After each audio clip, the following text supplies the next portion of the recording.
Assalamualaikum warahmatullahi wabarakatuh. Kembali lagi di channel Kisah Menarik. Bagaimana kabarnya antum-antum semua? Semoga baik-baik saja. Terkadang nafsu bejat manusia mampu mengalahkan akal sehat manusia itu sendiri. Hanya iman kepada Allah yang akan menuntun kita, mana yang benar mana yang salah. Kita tidak bisa mengira dan tidak bisa memprediksi apa yang akan terjadi pada kita nanti. Apakah suatu kebaikan atau justru sebuah bencana? Dan pada akhirnya, Allah memberikan kita akal untuk kita bisa berpikir, mana yang benar dan mana yang salah. Tinggal kita pergunakan akal kita, apakah mau digunakan ke suatu yang benar atau suatu yang salah. Pada suatu saat, ada pemuda yang mampu mengendalikan nafsu bejatnya.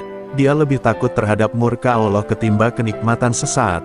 Seorang majikan gadis yang ingin memperdaya pemuda tersebut yang namanya Alkos. Melihat Alkos dan berkata, "Maukah Anda masuk untuk mendengarkannya?"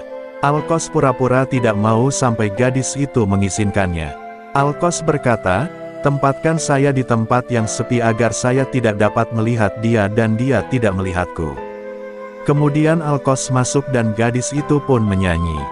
Gadis itu tertarik kepadanya. Lalu majikannya menawarkan kepada Alkos untuk berkenalan dengannya. Tetapi Alkos tidak mau. Pada suatu hari gadis itu berkata kepadanya, "Sungguh aku mencintaimu." Alkos menjawab, "Saya juga mencintaimu." Gadis itu berkata, "Aku ingin sekali mengecup bibirmu." Alkos berkata, "Saya juga."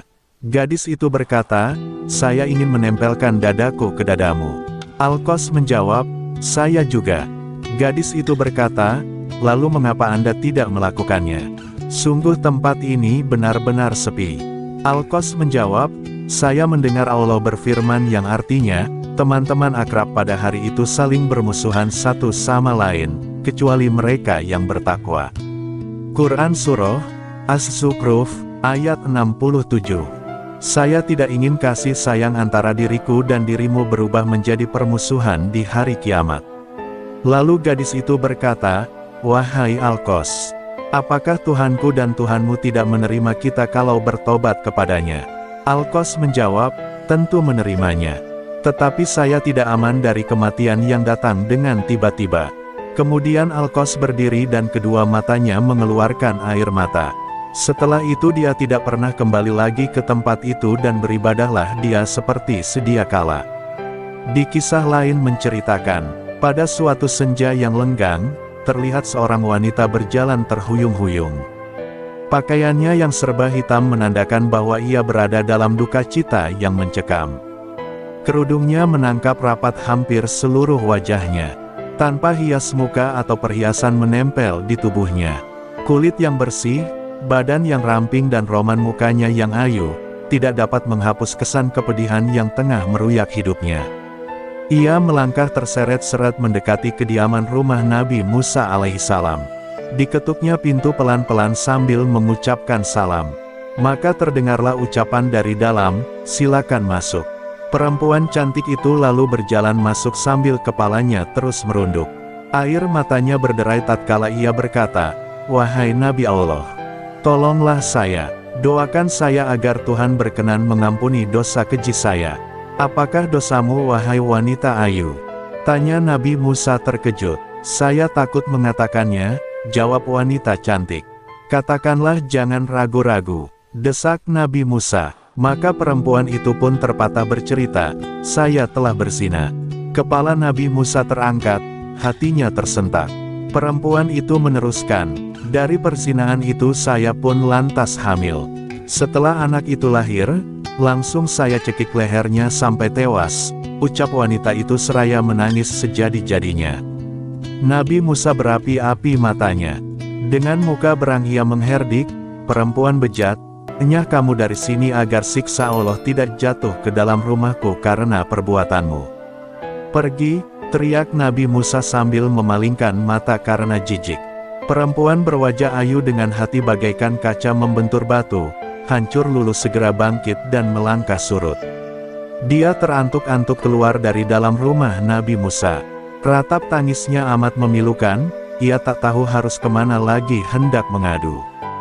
Bahkan ia tak tahu mau dibawa kemana lagi kaki-kakinya. Bila seorang nabi saja sudah menolaknya, bagaimana pula manusia lain bakal menerimanya?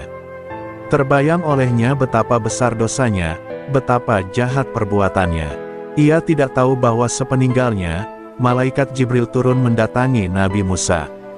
Sang Ruhul Amin malaikat Jibril lalu bertanya, "Mengapa engkau menolak seorang wanita yang hendak bertaubat dari dosanya? Tidakkah engkau tahu dosa yang lebih besar daripadanya?" Nabi Musa terperanjat, "Dosa apakah yang lebih besar dari kekejian wanita pesina dan pembunuh itu?" Maka Nabi Musa dengan penuh rasa ingin tahu bertanya kepada malaikat Jibril, "Betulkah ada dosa yang lebih besar daripada perempuan yang nista itu?" "Ada," jawab malaikat Jibril dengan tegas. "Dosa apakah itu?" tanya Musa kian penasaran. "Orang yang meninggalkan sholat dengan sengaja dan tanpa menyesal. Orang itu dosanya lebih besar daripada 1000 kali berzina," jawab malaikat Jibril. Mendengar penjelasan ini Nabi Musa kemudian memanggil wanita tadi untuk menghadap kembali kepadanya. Ia mengangkat tangan dengan khusyuk untuk memohonkan ampunan kepada Allah untuk perempuan tersebut.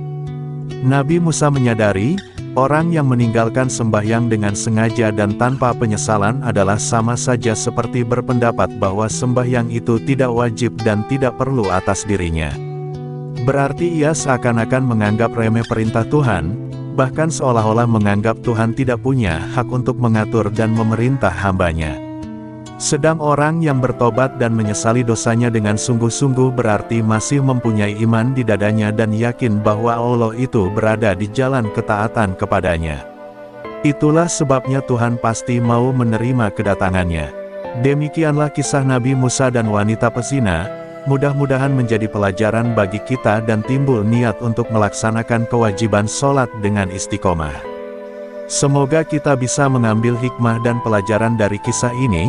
Seburuk apapun kita, sebanyak apapun dosa yang kita lakukan, jika dibarengi dengan niat taubat yang ikhlas serta bermaksud tidak ingin kembali pada dosa tersebut, maka Allah senantiasa akan membuka pintu maaf pada kita, tinggal bagaimana kita bertaubat dengan sungguh-sungguh.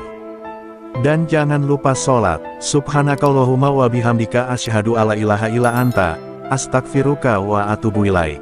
Wassalamualaikum warahmatullahi wabarakatuh.